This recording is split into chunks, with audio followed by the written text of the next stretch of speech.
Salut, je te propose de te montrer aujourd'hui comment ça fonctionne pour les infotrafics que je réalise parce que ça peut t'intéresser. Donc je vais te montrer comment je fonctionne. Alors là, j'ai plein de fenêtres ouvertes. Alors moi, j'utilise le logiciel qui est super bien, qui s'appelle Adobe InDesign. Alors, je vais aller ici parce que moi, je classe mes infotrafics par dossier. Donc ici par année. Là, on est en 2022. Je fais une infotrafic sur le lot C. Là, c'est par lot. Le lot B, c'est le secteur qui nous concerne. Le lot C, on est juste co-traitant sur la partie de Roscoff, Saint-Paul-de-Léon, Ploescat jusqu'à Lesneuvin. Et aujourd'hui, je fais une infotrafic pour Kerestat. Donc c'est celle-ci. Là, je classe toutes mes infotrafics. Donc de C1 en début d'année civile, par contre, jusqu'à aujourd'hui C4122 pour celle que je fais aujourd'hui, le 27 octobre 2022. Donc la voici. Je l'ai préparée déjà, hein. Je t'explique les détails que j'aime bien mettre dessus. Alors ici dans l'entête, c'est plus un repère, j'ai l'impression, pour l'exploitation, où j'indique les lignes concernées, donc là 25 et 2504, la date de prise d'effet de cette infotrafic, donc ça sera à partir du 7 novembre 2022. Et je vois ici que la barre n'est pas bien mise parce qu'il y a trop de texte. Donc je vais la recaler, centrer ici et là. Ensuite, je précise le numéro de l'infotrafic, donc là 4122, la date d'édition.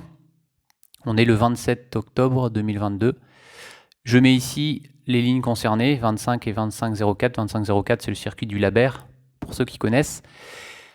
Ensuite ici, la date de prise d'effet de l'infotrafic, donc à partir du 7 novembre 2022 et de façon indéterminée.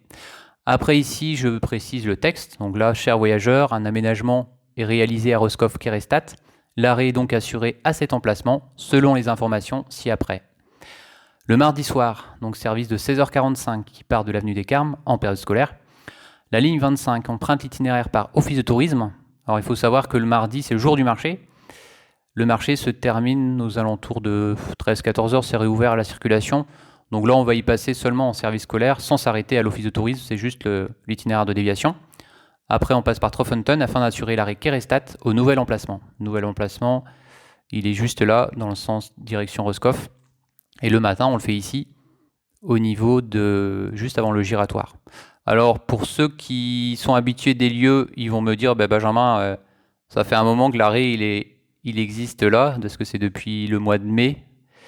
Et en fait, je me suis rendu compte que je n'avais fait aucune infotrafic et ça portait à confusion auprès à la fois des conducteurs, des conductrices et des usagers.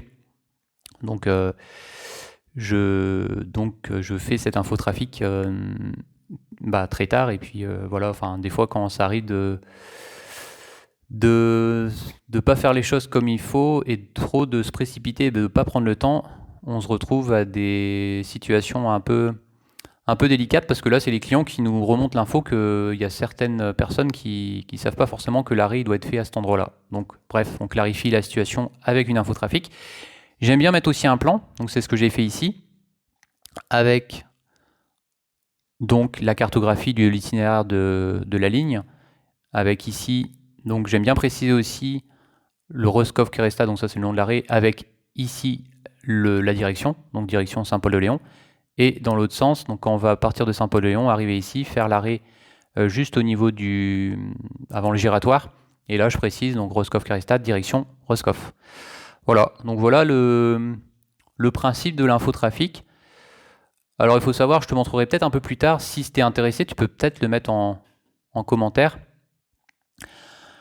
Je vais peut-être te montrer une prochaine fois comment j'organise cette trame, parce que toutes les parties ici, par exemple, sont fixées et je peux les verrouiller. Comme ça, après, j'ai juste à travailler sur le cœur de l'infotrafic, sur les parties sur lesquelles ça sera modifié à chaque fois que je vais éditer une infotrafic. Donc pour résumer, toute cette partie-là, en haut et en bas, c'est fixé de façon permanente, verrouillé. Bon là j'ai déverrouillé, donc on peut supprimer des choses, mais en pratique, je verrouille pour que ce soit plus clair. Et après, toute cette partie-là est organisé de façon à ce qu'on puisse faire la saisie. Mais ça, je peux te montrer dans une autre vidéo. Voilà, c'était le sujet de la journée. Allez, à plus tard.